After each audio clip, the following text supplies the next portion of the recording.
Lumpy skin بیماری کے شکار جانور کی قربانی جائز ہے یا نہیں؟ یہ سوال بہت زیادہ کیا جا رہا ہے، تو اس حوالے سے عرض یہ ہے کہ اس کی 3 صورتیں بنتی ہیں۔ پہلی صورت میں قربانی جائز نہیں ہے، دوسری صورت میں بھی قربانی جائز نہیں ہے، تیسری صورت میں قربانی جائز تو ہے لیکن بہتر نہیں ہے۔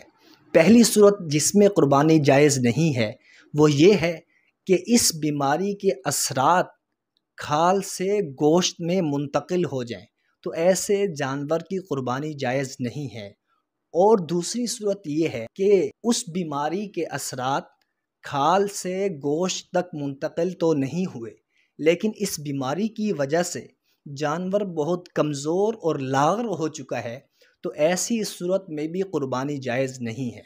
تیسری صورت یہ ہے کہ اس بیماری کے اثرات کھال سے گوشت تک منتقل نہیں ہوئے اور اس بیماری کی وجہ سے جانور کمزور اور لاغر بھی نہیں ہوا، تو ایسے جانور کی قربانی جائز تو ہے لیکن بہتر پھر بھی نہیں ہے۔